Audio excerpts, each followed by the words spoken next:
Mermaid, an autistic child's whisper breaks years of silence, a single word that ignites hope in the heart of a grieving father. But can a moment of magic stand against the ocean's fury? Picture this. Sienna, a radiant black mermaid, artist, lies motionless in a hospital bed, her life hanging by a thread after a tragic accident in the depths of an aquarium. Will love pull her back, or will tragedy strike again? Where are you listening from? Leave your city in the comments. And let us know. Do you think this is a story of joy or pain? Subscribe now to catch every development in our latest stories, and never miss what happens next. Can a heart-shaped seashell build a bridge to a new family? Can a billionaire's love defy fate? Join us on this 60-minute journey to find out how. One word can change everything. Share your predictions and let's find out. The Coral Bay Aquarium pulsed with life, a cathedral of water and light where the ocean's secrets danced behind glass. Tanks glowed with the flicker of neon tetras, the slow sway of sea anemones, and the ghostly glide of jellyfish, their tendrils trailing like whispers of forgotten dreams. The air hummed with the soft gurgle of filters and the chatter of visitors, their voices mingling with the faint echo of waves piped through hidden speakers. It was a place where time seemed to dissolve, where the boundary between land and sea blurred, and for a fleeting moment, anyone could believe in magic. At the icy heart of this underwater world was Sienna Carter, a mermaid performer whose presence was as mesmerizing as the creatures she swam among. Her deep brown skin caught the aquarium's blue-green glow, shimmering like polished obsidian, and her long, silky black hair flowed behind her, a cascade of ink that seemed to merge with the water itself. She moved with a grace that was both effortless and deliberate, her emerald and sapphire tail cutting through the main tank's depths like a comet's arc. Children pressed their noses to the glass, whispering that she was a real mermaid, and even the most cynical adults paused, wondering if maybe, just maybe, they'd glimpsed something mythical. Sienna had come to the aquarium 3 years ago, her dreams of competitive freediving shattered by a rogue current that had nearly claimed her life off the coast of Maui. The accident had left her with a scarred lung and a heart too heavy to chase gold medals, but it hadn't dimmed her love for the sea. Instead, she'd found a new purpose, slipping into a silicone tail to perform for wide-eyed crowds and tending to the aquarium's creatures with a tenderness that made her a favorite among staff. She fed the stingrays by hand, coaxed a reclusive octopus named Nimbus to unfurl its tentacles, and spent her breaks whispering to the corals as if they could hear her. Her colleagues called her the Ocean Whisperer, and the nickname stuck, not just for her skill but for the warmth that radiated from her, drawing people in like tides to the moon. On this particular Saturday morning in April, the aquarium buzzed with the energy of a weekend crowd. Families streamed through the entrance, their laughter bouncing off the curved glass walls. The spring sun filtered through skylights, casting dappled patterns on the floor that mimicked ripples on a seabed. Sienna was backstage, adjusting her tail and braiding a strand of seaweed into her hair, her fingers moving with the practiced ease of ritual. She hummed a low, lilting melody, a habit from her diving days when she'd sung to calm her nerves before plunging into the deep. Today's show was routine. 3 performances, a few tricks with bubble rings and a wave to the kids. But Sienna approached it with the same reverence she always did. To her, every dive was a chance to share the ocean's heartbeat. As she prepared, a man stepped through the aquarium's arched entrance, his presence commanding despite the weariness etched into his features. Frederick Hamilton was a tech billionaire, his name synonymous with sleek gadgets and sprawling innovation. At 38, he was strikingly handsome, with sharp blue eyes and a jawline that could cut glass, but his tailored navy suit couldn't hide the shadows beneath his gaze. Grief had carved lines into his face, softening his edges with a quiet sorrow. Beside him, clutching the hem of his jacket, was his 7-year-old daughter, Daisy, a wisp of a girl with pale skin and blonde, curls that framed her face like a halo. Her green eyes, wide and unblinking, darted across the lobby, taking in the world with an intensity that belied her silence. Daisy hadn't spoken a word to anyone in 2 years, not since her mother, Eliza, had slipped away after a sudden illness. Eliza's death had shattered their small family, and Daisy's autism, which had always shaped her world in unique ways, seemed to pull her further into a fortress of quiet. She'd stopped singing, stopped laughing, stopped reaching for her father's hand. Frederick had tried everything: therapists, specialists, quiet retreats to the mountains, but nothing had breached her walls. The aquarium was a last resort, a desperate hope born from a memory of Eliza taking Daisy to the beach, where the girl had giggled at the tickle of waves on her toes. Frederick had chosen Coral Bay because it was alive, vibrant, a place where the sea's pulse might reach the daughter he feared he was losing. They wandered through the tunnels of glass, Daisy's small sneakers squeaking on the polished floor. Frederick kept his hand hovering near her shoulder, not touching but ready, his heart twisting at the sight of her wonder. She paused at a tank of clownfish, her fingers tracing the glass as the orange fish darted through anemones. A sea turtle glided by, its ancient eyes meeting hers, and Daisy's lips parted, though no sound came. Frederick watched, his chest tight with a fragile hope. "Do you like that, sweetheart?" he asked softly, his voice barely above a whisper. She didn't answer, but her gaze stayed fixed, alive with a spark he hadn't seen in years. The crowd began to gather at the main tank, where a sign announced the mermaid show in 10 minutes. Frederick guided Daisy to the front row, her small frame dwarfed by the towering glass. The tank was a marvel, 50 feet deep and filled with swaying kelp, colorful corals, and schools of silver fish that moved like liquid starlight. A hush fell over the audience as the lights dimmed, and a single spotlight pierced the water, illuminating a figure descending from the surface. Sienna emerged, her tail catching the light in a prism of greens and blues, her arms outstretched as if embracing the sea itself. She spun, her hair fanning out and blew a stream of bubbles that rose like tiny moons. Daisy leaned forward, her hands gripping the railing, her eyes locked on Sienna's every move. Frederick glanced at her, then back at the mermaid, his breath catching at the sight of his daughter's rapt attention. Sienna's performance was more than choreography. It was a story told in motion, a silent promise that the ocean held space for every heart. As she glided closer to the glass, her gaze swept the crowd, landing on Daisy's wide, unblinking eyes. Something stirred in Sienna, a recognition of a soul adrift, and she smiled, a beacon of warmth in the blue. The show had just begun, but in that moment, a thread of connection was woven, delicate yet unbreakable, ready to pull 3 lives toward a new shore. The main tank of the Coral Bay Aquarium loomed like a liquid cathedral, its 50-foot depths shimmering with secrets.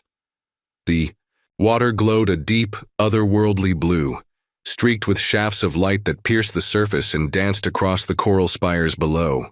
Schools of silver fish wove through swaying kelp, their scales catching the spotlight like scattered coins, while a lone manta ray glided overhead, its wings casting fleeting shadows on the enthralled crowd.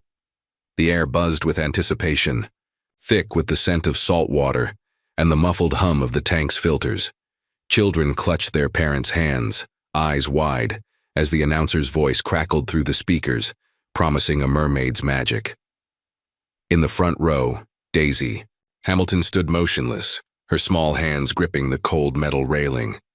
Her blonde curls framed a face pale as moonlight, and her green eyes, vast and unblinking, drank in the tank's depths.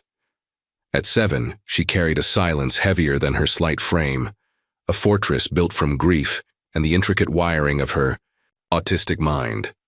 2 years had passed since her mother Eliza had faded away, and with her went Daisy's voice, her laughter, her fleeting glances of connection. She hadn't spoken a word to anyone, not her father, not her teachers, not even the therapists who tried to coax her back with gentle words and colorful toys. Yet here, before the tank, something stirred in her gaze, a flicker of wonder that felt like a pulse in the dark. Beside her, Frederick Hamilton stood with the posture of a man bracing for a storm. His navy suit was immaculate, but his sharp blue eyes betrayed a weariness that no wealth could erase. At 38, he was a tech titan, his innovations shaping the world.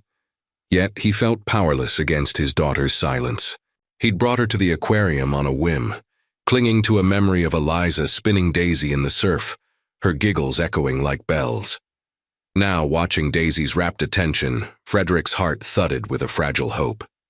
He didn't dare speak, afraid to shatter the spell, but his hand hovered near her shoulder, a silent vow to catch her if she reached out.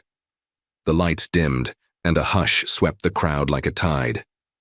A single spotlight flared, slicing through the water to reveal Sienna Carter, descending from the tank's surface like a vision from a sailor's tale.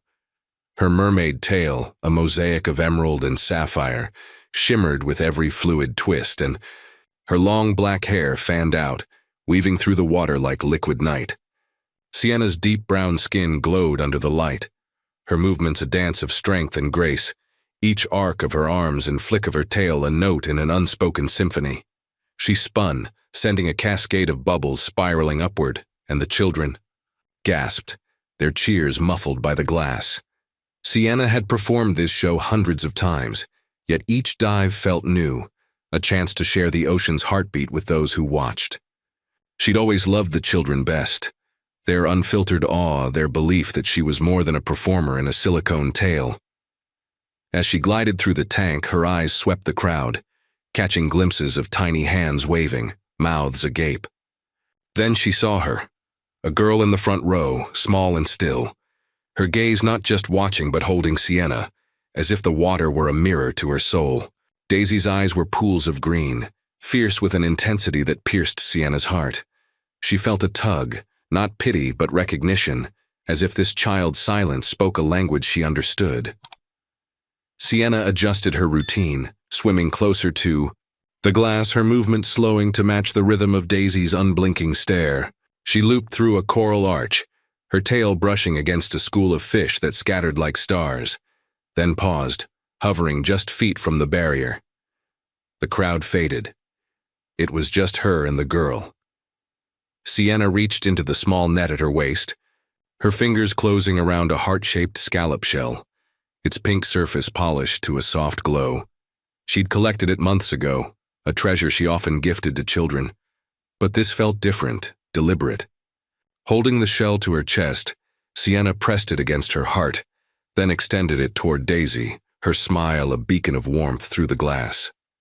Daisy leaned forward, her fingers tightening on the railing, her breath fogging the glass in tiny clouds. Her lips parted, and for a moment the world held its breath. Then, soft as a prayer, she whispered, "Mermaid." The word was fragile, barely audible over the crowd's murmurs, but it cut through the air like a blade of light. Frederick froze, his heart lurching. He knelt beside her, his eyes searching her face, desperate for confirmation. "Daisy, did you?" he murmured, his voice trembling. She didn't repeat it, but her gaze stayed locked on Sienna, her expression alive with something new, a spark, a bridge, a door creaking open. Sienna saw the shift, though she couldn't hear the word. The girl's eyes, once distant, now burned with connection, and Sienna's chest tightened with an emotion she couldn't name.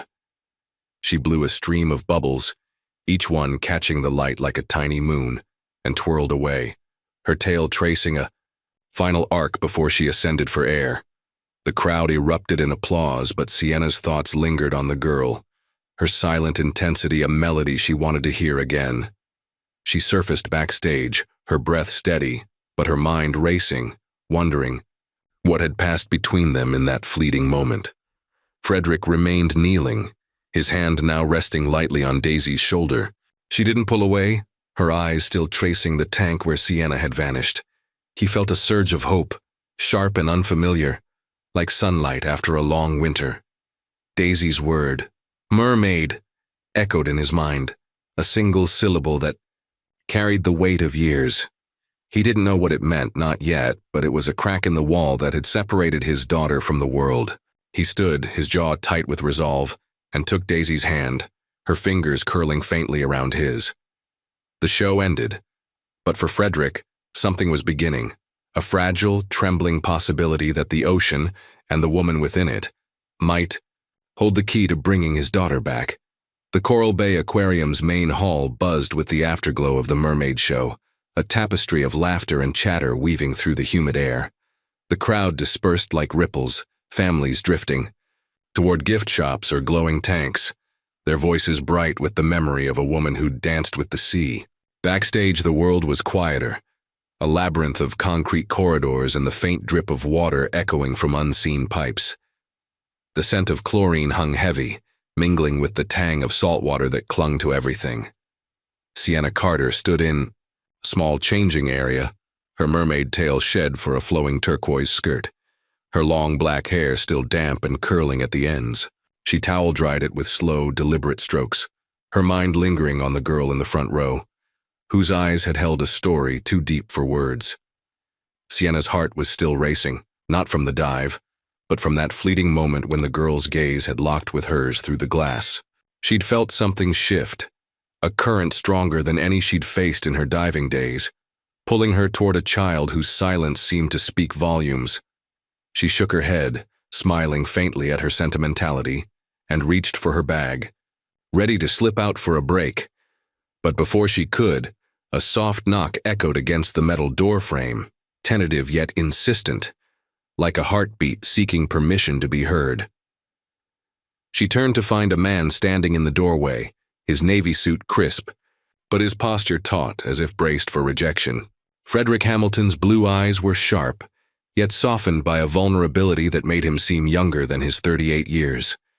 Beside him, half hidden behind his leg, was the girl from the show, her blonde curls framing a face pale as porcelain. Her green eyes darted to Sienna, then away, clutching the hem of Frederick's jacket with fingers that trembled faintly. Sienna's breath caught, recognizing the intensity of that gaze, now softened by uncertainty. She set the towel aside and stepped forward, her smile warm but careful, like sunlight breaking through clouds. "Hi," Sienna said, her voice low and inviting. "Did you enjoy the show?" The question was for both, but her eyes lingered on the girl, sensing her presence was the heart of this visit. Frederick cleared his throat, his voice steady but thick with emotion. "I'm Frederick Hamilton, and this is my daughter, Daisy. We needed to find you. What you did out there, it changed something." He paused, his jaw tightening as if wrestling with words too heavy to lift. "Daisy hasn't spoken in 2 years, not since her mother passed. But today, during your show, she said, 'mermaid.' Just one word, but it's the first we've heard from her." Sienna's eyes widened, her heart lurching with a mix of awe and humility. She crouched to Daisy's level, her skirt pooling on the concrete floor, bringing her gaze even with the girl's.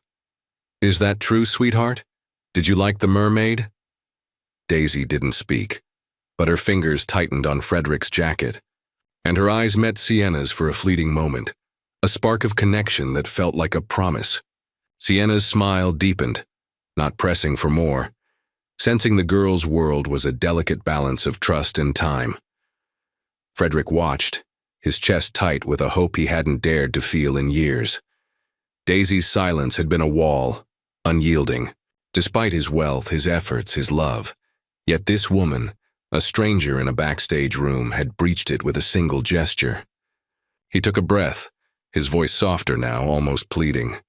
"I don't know how to thank you, Miss Sienna," she offered, rising but keeping her gaze on Daisy. "Sienna Carter, and you don't need to thank me. I'm just glad Daisy felt something. She's special, I can tell." The words landed like a balm on Frederick's frayed nerves. He hesitated, then pressed on, his tone earnest. "I'd like to invite you to dinner as a thank you. And Daisy seems to trust you. I've never seen her look at anyone the way she looked at you. Would you consider spending some time with her? Maybe a couple of hours a day? I'd pay you, of course, whatever you ask." His offer hung in the air, raw and unguarded. A father's plea wrapped in the formality of a man used to solving problems with resources. Sienna's expression softened, but she shook her head gently, her eyes never leaving Daisy. "No payment, Mr. Hamilton. If Daisy wants to hang out, I'm here. I work with kids at the aquarium's marine camp. She could join us, learn about the animals, maybe find more to say. Her voice was steady, but inside her heart raced. She'd seen children like Daisy before, their worlds locked behind invisible gates, and she knew trust was a gift earned, not bought. Frederick's shoulders relaxed, a flicker of relief crossing his face. That's more than I could have hoped for. Thank you. Daisy shifted, peeking from behind her father, her eyes now fixed on Sienna's skirt, where a faint shimmer of sequins caught the light. Sienna noticed and reached into her bag, pulling out the heart-shaped scallop shell she'd held during the show. Its pink surface gleamed, smooth as a whispered secret. Daisy, she said softly, crouching again. This is for you. It's yours now, to keep. She extended the shell, her movements slow, like offering a bird a perch. Daisy hesitated, then reached out, her small fingers brushing Sienna's as she took the shell, clutching it to her chest. Her lips curved in a faint, fleeting smile, the first Frederick had seen in years. Frederick's throat tightened, his eyes stinging with unshed tears. He wanted to speak, to pour out his gratitude, but the moment felt sacred, too fragile for words. Sienna stood, her smile a quiet promise. I'll see you at camp, Daisy. We'll find some starfish together. Daisy didn't respond, but her grip on the shell tightened, and her eyes lingered on Sienna, a silent vow of trust. Frederick took Daisy's hand, her fingers curling around his, and nodded to Sienna. We'll be there, he said, his voice rough with emotion. As they turned to leave, Sienna watched them go, the shell now a beacon in Daisy's hands. The corridor seemed to hold its breath, the drip of water a steady pulse in the silence. Sienna's heart swelled with a feeling she couldn't name, hope perhaps, or the weight of a responsibility she hadn't sought but wouldn't refuse. She didn't know what lay ahead, but in that moment, a bond had been forged, delicate as sea foam yet strong as the tide, ready to carry them toward an uncharted shore. The Coral Bay Aquarium's marine camp room was a vibrant chaos of color and sound, a sanctuary where the ocean's wonders spilled into the lives of children. Tanks lined the walls, alive with the darting of damselfish and the lazy drift of seahorses, their tiny fins flickering like candle flames. The air smelled of brine and damp paper, mingling with the squeak of markers and the chatter of young voices. Posters of coral reefs and whale migrations plastered the walls, curling at the edges, while a table overflowed with shells, driftwood, and magnifying glasses for inspecting treasures. In this haven, Sienna Carter was a beacon, her deep, brown skin glowing under the fluorescent lights, her long black hair tied back with a scarf that shimmered like abalone. Her laughter rang out, clear and warm. As she knelt beside a boy examining a starfish, her presence a tide that lifted every child in the room. It was late April, and the camp was in full swing, a daily gathering for kids to explore the sea through crafts, lessons, and hands-on encounters. Sienna had invited Daisy Hamilton to join, and the 7-year-old girl, once locked in silence, now stood at the edge of this vibrant world, her blonde curls catching the light like sea foam. Daisy's green eyes, wide and watchful, scanned the room, her small hands clutching the heart-shaped scallop shell Sienna had given her, its pink surface worn smooth by her constant touch. Since her mother's death, Daisy's autism had deepened her withdrawal, but here, under Sienna's gentle gaze, she seemed to hover on the cusp of something new, a flower unfurling toward sunlight. Sienna moved through the room with the grace of her mermaid performances, her turquoise skirt swaying as she guided children to their tasks. She approached Daisy, who stood by a tank of clownfish, her fingers tracing the glass. "Hey, sweetheart," Sienna said, her voice soft but bright, like a melody carried on the wind. "Want to help me feed the stingrays today?" Daisy didn't speak, but her eyes flicked to Sienna, and she gave a small nod, a gesture that felt like a victory. Sienna led her to a shallow tank where stingrays glided like velvet shadows, their wings rippling against the water's surface. She handed Daisy a piece of squid, showing her how to hold it beneath the surface. When a stingray brushed Daisy's fingers, sucking the food with a gentle tug, Daisy's lips parted in a gasp, and she whispered, "Soft." The word, small but clear, pierced Sienna's heart. She grinned, crouching beside Daisy. "They are. Aren't they? Like underwater clouds." Daisy nodded, her gaze fixed on the stingrays, and for the first time she giggled, a sound so delicate it seemed to float like a bubble. Sienna's chest swelled with joy, not triumph but awe, as if she'd glimpsed a hidden reef in Daisy's silent sea. Over the next hour, Daisy stayed close, her shell tucked in her pocket as she followed Sienna's lead. She pointed at a sea, slug murmuring starfish, and when Sienna corrected her gently, Daisy tried again, slug. Each word was a pebble dropped into a still pond, sending ripples through the room. Frederick Hamilton lingered at the room's entrance, his tailored jacket draped over a chair, his blue eyes tracking his daughter's every move. He'd taken to watching the camp sessions, his tech empire momentarily forgotten as he witnessed Daisy's transformation. The girl who'd once flinched at touch now reached for Sienna's hand, her fingers brushing Sienna's as they sorted shells. Frederick's heart ached with gratitude, but something else stirred, a warmth he hadn't felt since Eliza's laughter filled their home. Sienna's patience, her ability to meet Daisy in her quiet world, was a kind of alchemy, turning silence into song. He found himself noticing the way Sienna's eyes crinkled when she laughed, the way her scarf slipped as she animatedly described a dolphin's leap. As the session neared its end, Frederick approached, his steps hesitant but deliberate. "Sienna," he said, his voice low to avoid startling Daisy, who was now at a table with crayons. "I don't know how you do it. She's talking, laughing. I haven't seen her like this since—" He trailed off, his jaw tightening. Sienna's smile was gentle, her eyes meeting his with understanding. "She's finding her way, Frederick. She just needed someone to listen on her terms." He nodded, swallowing hard, then added, "Can I buy you a coffee, just to talk about Daisy, about this?" Sienna hesitated, then agreed, sensing his need to connect, to share the weight of hope.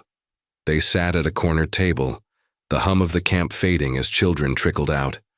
Frederick spoke of Eliza, how she'd loved the ocean, how Daisy's silence had felt like losing her twice. Sienna listened, her fingers tracing the rim of her cup, then shared a piece of her own story. Her diving accident, the brother she'd put through college with her aquarium wages. Their words wove a fragile bridge, not yet love, but a mutual recognition of resilience. Frederick felt a spark, a possibility he wasn't ready to name, but it warmed the edges of his grief. Back at the table, Daisy worked alone, her crayons moving with purpose. When Sienna returned, Daisy looked up, her eyes bright, and held out a drawing. It was simple, done in bold strokes. 2 stick figures, one with a mermaid tail, one with curls, holding hands under a heart-shaped shell. "You and me," Daisy said, her voice soft but steady. Sienna's breath caught, her eyes stinging as she knelt beside her. "It's beautiful, Daisy. You and me, always." She hugged the girl, feeling the shell press against her through Daisy's pocket, a talisman of trust. Frederick watched, his throat tight as Daisy leaned into Sienna's embrace. The room seemed to glow, the tanks casting a soft blue light that felt like a promise. He didn't know where this path led, but for the first time in years, he believed it might lead somewhere bright. Daisy's drawing lay on the table, its heart-shaped shell a beacon, binding 3 souls in a moment of unspoken hope, ready to carry them forward on the tide. The Coral Bay Aquarium shimmered under the golden haze of a late June sunset, its glass walls reflecting the fading light, like a prism of dreams. Inside, the air buzzed with the hum of summer crowds, their voices weaving through the gurgle of tanks and the distant splash of a dolphin in its enclosure. The aquarium's heart pulsed strongest in its quieter corners, where the marine camp room now felt like a second home to Daisy Hamilton. The space was a kaleidoscope of life, tanks glowing with the darting of angelfish, tables strewn with seaweed sketches, and the faint scent of salt clinging to every surface. Sienna Carter moved through it all like a current, her deep brown skin radiant under the soft lights, her long black hair braided with a strand of blue ribbon that caught the eye like a wave's crest. Her laughter was a melody, lifting the children around her into a dance of discovery. Daisy, now a fixture at the camp, was no longer the silent shadow who'd first arrived. At 7, her blonde curls bounced as she darted between stations, her green eyes alight with a joy that seemed to reshape the room. The heart-shaped scallop, Shell, her constant companion, hung from a cord around her neck, its pink glow a talisman of trust. Her autism still shaped her world. Moments of overwhelm sent her retreating to a quiet corner. But her voice, once locked away, now spilled out in bursts. "Sienna, look," she called, holding up a hermit crab that scuttled across her palm. "It's dancing." Sienna knelt beside her, her smile as warm as sunlight on water. "It sure is, sweetheart. You're teaching it new moves." Daisy's transformation was a miracle. Each word and giggle a note in a song that had been silent for 2 years. She chattered about sea slugs, her small hands mimicking their squishy glide, and begged to visit the jellyfish tank where she'd sway her arms like their pulsing bells. When a dolphin splashed her during a feeding session, she laughed. A sound so bright, it echoed in Sienna's chest like a conch's call. Sienna guided her with a patience that felt instinctive, sensing when to nudge Daisy forward and when to let her linger in her own rhythm. She braided Daisy's curls with a strand of seaweed, the girl giggling at the tickle, and taught her to hum a sailor's tune, their voices blending in a soft duet that hushed the other children into awe. Frederick Hamilton watched from the Hay B camp's doorway, his tailored blazer discarded on a chair, his blue eyes soft with a wonder he hadn't known since his wife Eliza filled their home with song. His tech empire, once his anchor, felt distant as he stood here, witnessing Daisy's rebirth. Sienna was the catalyst, her warmth unlocking doors he'd feared were sealed forever. But it wasn't just gratitude that stirred in him now. He noticed the way Sienna's laughter lit the room, the way her fingers brushed Daisy's hair with a tenderness that felt like home. When she caught his eye and smiled, a spark flared in his chest, sharp and unfamiliar, like a lighthouse beam cutting through fog. He began lingering after camp, his excuses thin but earnest, a question about Daisy's progress, a comment on the weather. Sienna humored him, her turquoise skirt swaying as she tidied the room, her answers laced with stories of her own. She spoke of her diving days, the thrill of chasing currents, and the ache of supporting her younger brother through college on her aquarium wages. Frederick listened, sharing fragments of Eliza's love for the sea, how she dreamed of sailing the Pacific with Daisy. Their conversations stretched longer, silences growing comfortable, like the pause between waves. He found himself imagining Sienna in his life, not just as Daisy's guide, but as something more, a partner, a light to guide them both. One evening, as the camp emptied and Daisy sat sketching at a table, Frederick made a decision. He stepped outside, the aquarium's glow fading behind him, and called a jeweler he trusted, a craftsman who'd designed Eliza's engagement ring. "I need something extraordinary," he said, his voice steady but thick with intent. "A ring, sapphire, heart-shaped, set in diamonds. $10 million, no less. It's for someone who's everything." He envisioned proposing at the aquarium, Daisy holding the heart-shaped shell that had started it all, her smile blessing the moment. The thought was a risk, a leap into waters he hadn't navigated since grief anchored him. But it felt right, like a tide pulling him home. Back inside, Daisy worked on a new sketch, her crayons moving with a focus that belied her age. Sienna joined her, curious, and gasped at the image. A dolphin leaping over a heart-shaped shell. 2 figures watching from the shore, one with curls, one with a braid. "That's us, isn't it?" Sienna asked, her voice soft with awe. Daisy nodded, her eyes bright. "You make the ocean sing," she said, the words clear and deliberate. Sienna's throat tightened, her fingers brushing the shell at Daisy's. "Do eat, and you make it dance, Daisy. Always." Frederick returned, catching the tail end of their exchange, his heart swelling at Daisy's words. He stood beside Sienna, their shoulders close, and felt the rhythm of their trio, a pulse of trust, of possibility. The camp room glowed, tanks casting a blue-green light that seemed to hum with life. Daisy's sketch lay between them, its dolphin a symbol of joy, its shell a promise of connection. Frederick didn't speak of the ring, not yet, but as he watched Sienna laugh with his daughter, he knew he was falling, not into love, but toward it, a current he couldn't resist. The aquarium's heartbeat around them, steady and sure, binding three souls in a moment of unspoken hope, ready to carry them deeper still. The Coral Bay Aquarium stood defiant against the September storm, its glass walls lashed by rain that streaked like tears across the panes. Outside, the sky churned a bruised gray, thunder rumbling like a warning from the deep. Inside, the main tank glowed with an eerie calm, its 50-foot depths a sanctuary of swaying kelp and darting fish, untouched by the chaos above. The air was thick with the tang of salt water and the hum of machinery, a steady pulse that masked the storm's fury. Sienna Carter prepared for a routine dive, her mermaid tail set aside for a wetsuit, her long black hair tied tightly back. Her deep brown skin caught the dim light of the tank room, and her eyes, sharp with focus, scanned the equipment checklist clipped to her belt. This wasn't a performance. It was maintenance, a task she'd done countless times. But today, the air felt heavy like a breath held too long. Sienna was no stranger to risk. Her free-diving days had taught her to trust her instincts, to read the ocean's moods like a lover's glance. But the aquarium's tank, for all its beauty, was a controlled beast, its currents dictated by pumps and filters. Today, she was checking a filtration unit lodged near the tank's coral structure, a maze of spires and caves where fish flitted like ghosts. She adjusted her oxygen mask, her fingers steady despite the storm's distant growl, and gave a thumbs up to Javier, her dive partner stationed at the control panel. "Ready," she said, her voice muffled but clear. Javier nodded, his face tense, and opened the hatch.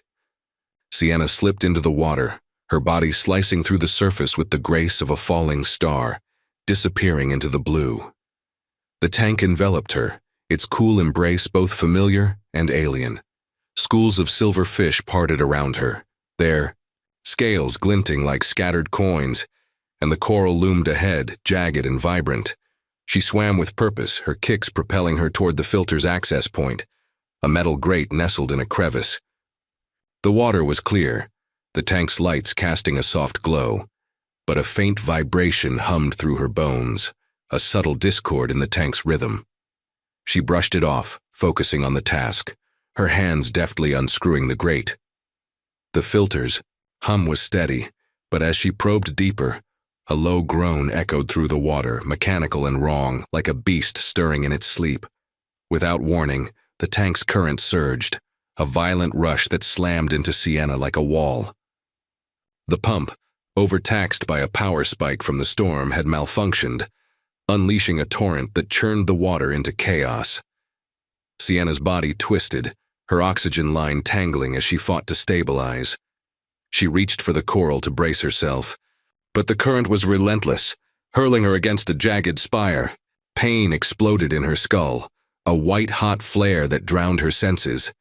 Her vision blurred, the tank's glow fading to shadows, and her limbs went slack.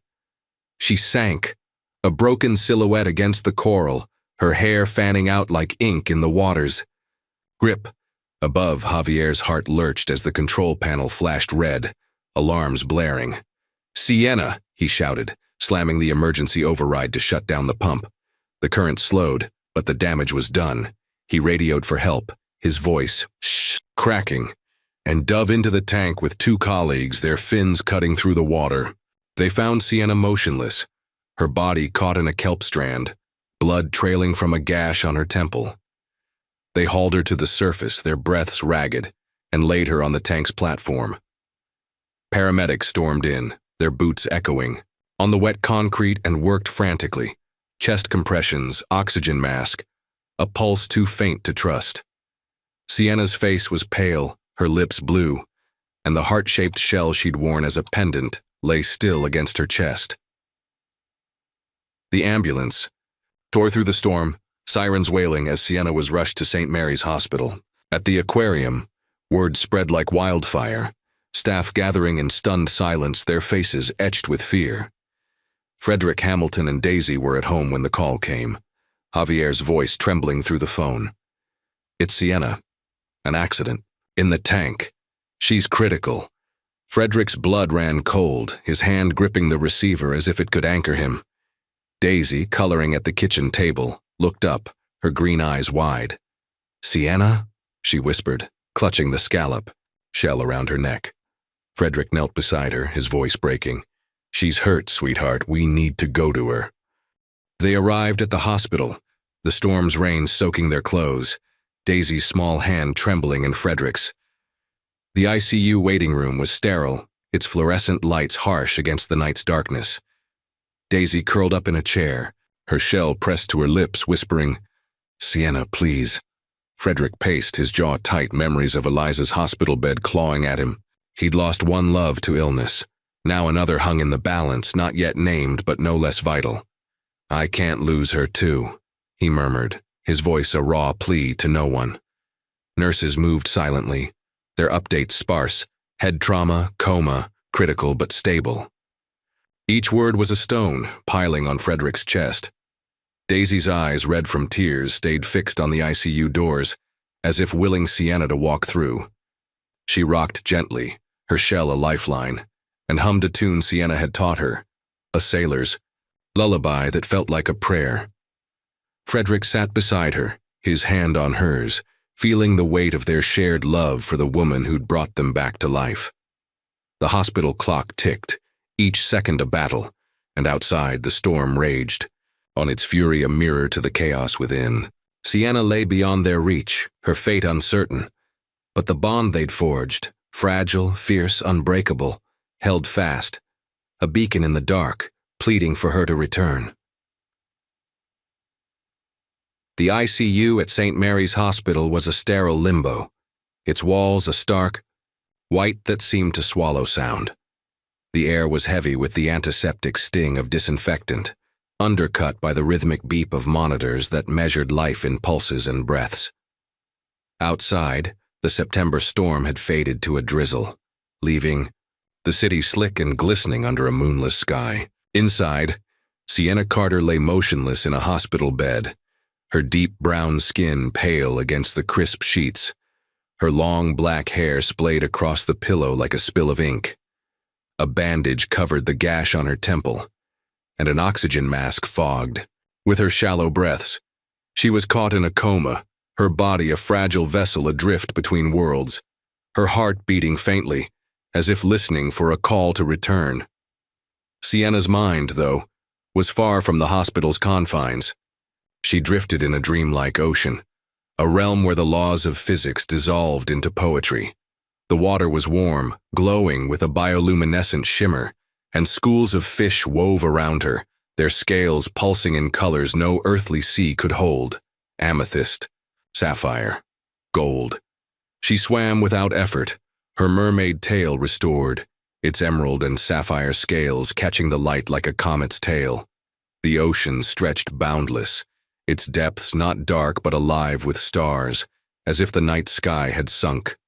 To cradle her, yet a weight pressed on her chest, a tether pulling her toward something she couldn't name, a rhythm that felt like love.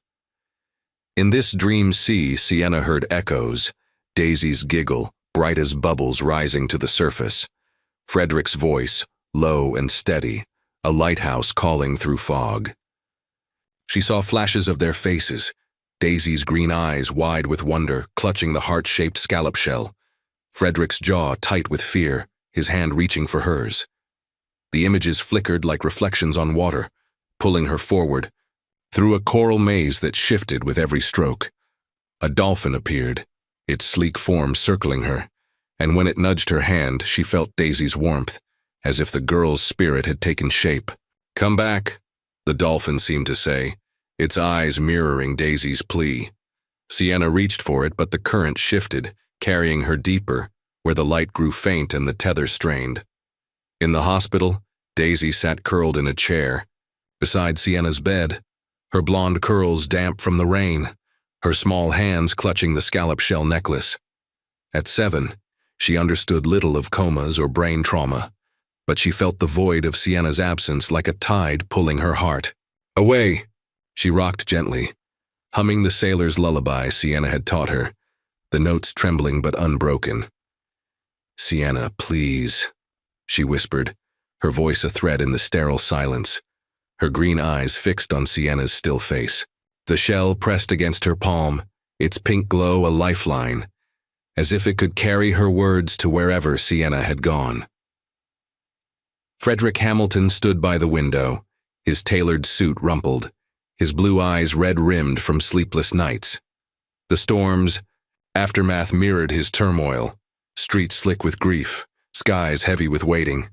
He'd lost Eliza to a hospital bed, her hand slipping from his, and now Sienna lay in her place, her life a fragile thread. The thought was a knife, twisting deeper with each beep of the monitor. He turned to Daisy, her humming a fragile anchor, and knelt beside her, his hand covering hers. "She's strong, sweetheart," he said, his voice raw but steady. "She'll hear you." Daisy nodded, her eyes never leaving Sienna, and Frederick felt a surge of love for his daughter, whose faith refused to waver. The hospital room was a vigil, a sacred space where time stretched thin. Nurses moved like ghosts, checking charts and adjusting IVs, their updates cautious. Stable, no change, wait and see. Aquarium staff sent flowers, starfish-shaped arrangements, coral-colored blooms, that crowded the room, their scent a faint echo of the sea. Javier, Sienna's dive partner, visited, his face etched with guilt, murmuring apologies Frederick waved away. "It wasn't your fault," he said, though his voice shook. The community's love was a tide, but it couldn't fill the hollow, where Sienna's laughter had been. In the dream ocean, Sienna reached a chasm, its edges lined with shells that glowed like lanterns. The tether on her chest tightened, and she heard Daisy's hum, clear now, weaving through the water like a golden thread. Frederick's voice joined it, not words, but a feeling. Strength, hope, a promise to wait. The dolphin returned, nudging her toward a heart-shaped shell floating in the chasm's center, its pink surface pulsing with light. Sienna touched it, and warmth flooded her, memories of Daisy's giggles, Frederick's quiet smiles, their trios. Rhythm? "I choose you," she whispered, her voice echoing in the deep, a vow to fight her way back. In the hospital, on the 5th day, Sienna's fingers twitched, a faint flutter against the sheets. Daisy gasped, leaning forward, her shell clutched tighter. "Sienna," she whispered, her voice trembling with hope. Frederick froze, his eyes darting to the monitor, where the heart rate spiked, a subtle shift. Nurses rushed in, checking vitals, their movements swift but calm. On the 7th day, as dawn broke, painting the room in soft gold, Sienna's eyes fluttered open, their dark depths clouded but alive. Daisy cried out, scrambling onto the bed, her arms wrapping around Sienna's. "Hand, you're back!" she sobbed, her shell pressing against Sienna's palm. Frederick's breath caught, tears spilling as he took Sienna's other hand, his voice breaking. "We weren't ready to let you go." Sienna's lips curved faintly, too weak to speak, but her eyes held theirs, a lighthouse answering its call. The room seemed to breathe, the monitor's beeps a steady rhythm, the flower's scent rising like a hymn. Sienna was back, pulled from the deep by the love that bound them, a fragile miracle born of a child's hum and a father's faith. The hospital walls stood silent, witnesses to a bond that had defied the dark, ready to carry them toward a new dawn. The recovery ward at St. Mary's Hospital was a quiet haven, its pale blue walls softened by the October sunlight that streamed through slatted blinds. The air carried a faint warmth, laced with the sterile tang of antiseptic, but it was tempered by the scent of fresh lilies sent by the Coral Bay Aquarium staff, their white petals a silent prayer for healing. Sienna Carter lay propped against pillows, her deep brown skin regaining its glow, though her eyes still held the shadow of her ordeal. Her long black hair, once splayed lifelessly, was now loosely braided, a strand of blue ribbon woven through it, a gift from a child at the aquarium's camp. She was weak, her movements slow, but her smile, when it came, was a tide of light, washing over the room with a strength that defied her fragile frame. It had been 10 days since Sienna's eyes fluttered open, pulling her back from the dream ocean that had nearly claimed her. Her recovery was a delicate dance, each step forward a victory against the head trauma that had silenced her. She could sit up now, her voice a soft rasp, her hands steady enough to hold a cup of tea. The heart-shaped scallop shell, her pendant during dives, rested on the bedside table, its pink surface catching the light like a whispered vow. Sienna's heart, though bruised, beat with a fierce gratitude for the two souls who'd tethered her to life, their presence a constant in this sterile world. Daisy Hamilton was a fixture at Sienna's bedside, her 7-year-old frame perched on a chair, blonde curls bouncing as she leaned forward with offerings of drawings. Her green eyes, once clouded by grief, sparkled with a devotion that filled the room. The scallop shell necklace around her neck swung gently as she moved, a twin to Sienna's, a symbol of their bond. Daisy's autism shaped her intensity, but her voice, now freed, spilled out in eager bursts. "Sienna, I drew a turtle," she announced, holding up a crayon sketch of a sea creature with a heart-shaped shell. "It's you, swimming again." Sienna's laugh was soft, her fingers brushing Daisy's hand. "It's perfect, sweetheart, you're my artist." Daisy's visits were a ritual, her small backpack stuffed with books about whales and dolphins, which she read aloud in a halting but earnest cadence. She'd curl up beside Sienna, her voice weaving tales of orcas leaping under starlit seas, as if her words could rebuild Sienna's strength. Each story was a gift, a thread in the tapestry of trust they'd woven, and Sienna listened with a reverence that made Daisy's eyes shine. The girl's faith was a beacon, guiding Sienna through the fog of recovery, reminding her why she'd fought to return. Frederick Hamilton was the quieter presence, his tailored suits replaced by soft sweaters, his blue eyes carrying a tenderness that softened his sharp features. He arrived daily, balancing coffee cups and a quiet resolve, his tech empire left to assistants as he prioritized this fragile hope. He'd sit by Sienna's bed, his hands clasped, watching Daisy's chatter with a gratitude that bordered on Sienna had saved his daughter, not with grand gestures, but with a love that met Daisy where she was. Yet Frederick's heart held more, a longing that had grown through months of shared moments, now sharpened by the fear of losing her. He carried a weight in his pocket, a velvet box containing a $10 million sapphire ring, its heart-shaped, stone a mirror to the ocean's depths waiting for the right moment. One evening, as the ward glowed with the amber light of dusk, Daisy dozed in her chair, her latest drawing, a mermaid with Daisy's curls, clutched in her hand. Frederick set his coffee aside, his gaze settling on Sienna, who was tracing the scallop shell. With a finger, her eyes distant but warm. He took a breath, his voice low to avoid waking Daisy. "Sienna, I've been carrying something for weeks, longer than I realized. I planned it differently. Lights, the aquarium, Daisy with your shell, but life doesn't wait." He paused, his jaw tightening, then drew the velvet box from his pocket, its weight a promise. Sienna's eyes widened, her breath catching as he opened the box, revealing the sapphire ring, its diamonds sparkling like sea foam. "You've given us everything," Frederick said, his voice thick with emotion. Daisy's voice, her laughter, a family I thought I'd lost forever. "And you've given me hope, love, a reason to believe again. I know it's soon, but life's too short to wait. Sienna, will you be with us always?" The words hung in the air, raw and unguarded, a heart laid bare in the quiet of the ward. Sienna's eyes filled with tears, her hand trembling as she reached for his. She looked at Daisy, sleeping with her drawing, the scallop shell necklace glinting, and felt the dream ocean's warmth, the tether that had pulled her back. "Frederick," she whispered, her voice steady despite the tears. "You and Daisy are my home, yes." The word was a vow, simple but profound, and Frederick's breath shuddered with relief. He slid the ring onto her finger, its sapphire catching the light like a piece of the sea, a perfect fit. Daisy stirred, her eyes blinking open, and saw the ring, her face lighting up. "Sienna's staying?" she asked, her voice bright with hope. Sienna nodded, tears spilling, and Daisy scrambled onto the bed, placing her scallop shell in Sienna's lap. "Now we're all hearts," she said, her small hand touching the ring, the shell, her necklace. Frederick laughed, a sound of joy and release, and pulled them both close, his arms a harbor for their fragile trio. The ward seemed to glow, the lily's scent rising like a hymn, the monitor's beeps a steady rhythm of life. The ring on Sienna's finger was more than a jewel.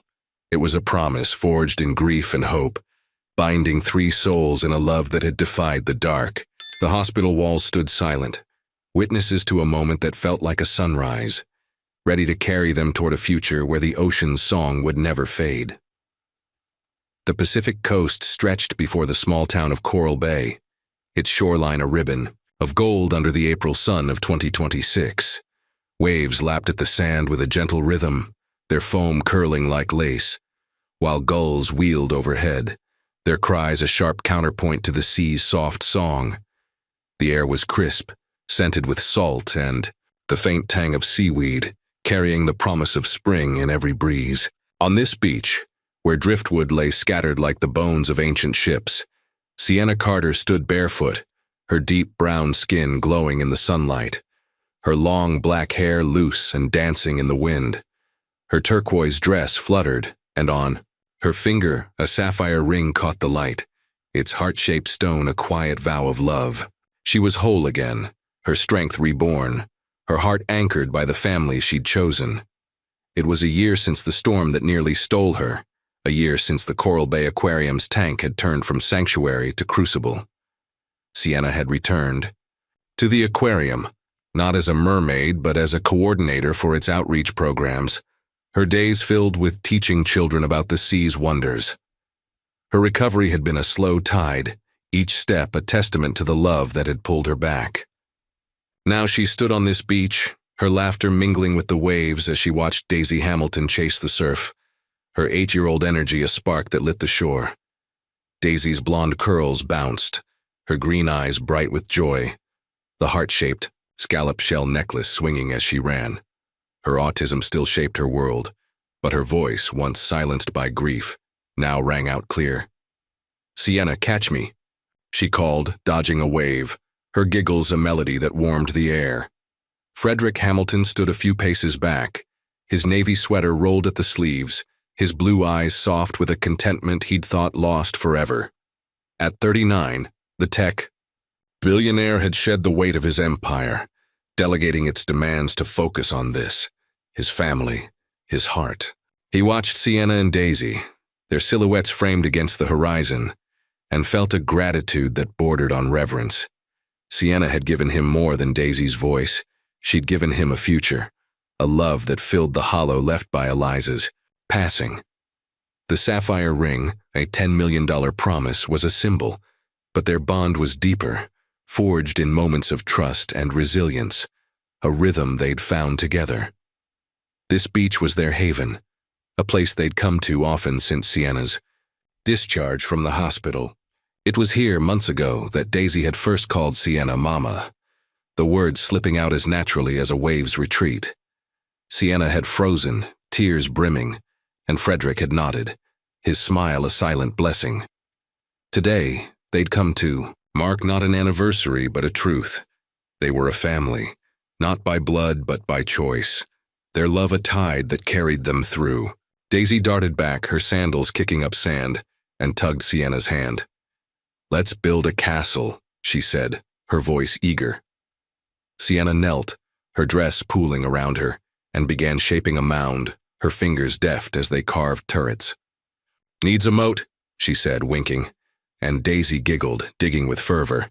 Frederick joined them, his hands less skilled but willing, his laughter mingling with theirs as sand clung to his sweater.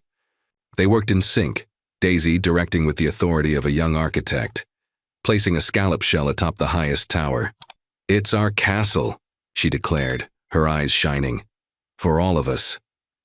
Sienna's heart swelled, her hand brushing Daisy's curls, and she met Frederick's gaze, a silent agreement passing between them.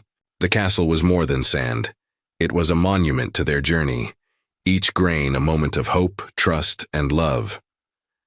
As the sun dipped lower, painting the sky in hues of coral and violet, they sat on a driftwood log, Daisy nestled between them. She pulled a small notebook from her pocket, its pages filled with sketches of dolphins, turtles, and mermaids. "I drew this for us," she said, opening to a new page. The image was simple but striking. 3 figures holding hands, one with curls, one with a braid, one taller, standing under a heart-shaped shell.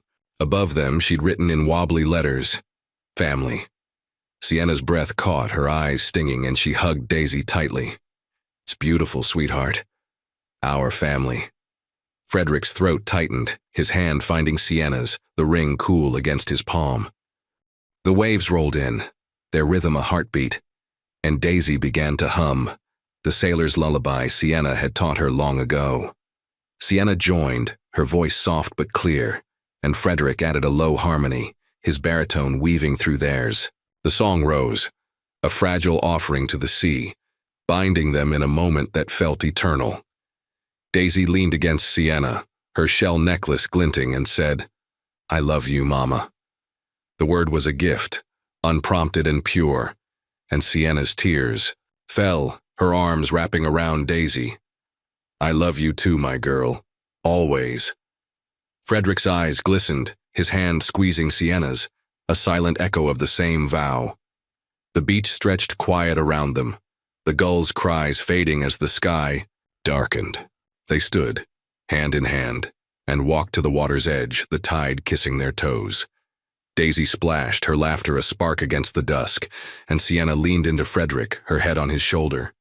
"We're home," she whispered, her voice barely audible over the waves. He nodded, his arm around her, feeling the truth of it in his bones. The heart-shaped shell from the aquarium, now on a shelf in their home, was a relic of their beginning. But this moment was their future, a family found, whole and unbroken. The sea sang on, its waves a lullaby for 3 souls bound by love. Their footprints fading in the sand, but their bond enduring, a rhythm that would carry them through every tide. The horizon glowed, a promise of tomorrows, and as Daisy ran ahead, calling for them to follow, Sienna and Frederick smiled, knowing they'd found their forever in the heart of the ocean's song. Thank you for joining us on this heartfelt journey, with Sienna, Frederick, and Daisy in the mermaid's heart. We hope their story of love, resilience, and chosen family touched your heart. What moved you most? Was it Daisy's first word, Sienna's courage, or their beachside promise? Share your thoughts in the comments and tell us where you're listening from. We'd love to hear from you. Your support means the world, so please subscribe to catch our next tale of hope and connection. Until then, keep the ocean's rhythm in your heart, and we'll meet again soon for another story that shines. Thank you, and take care.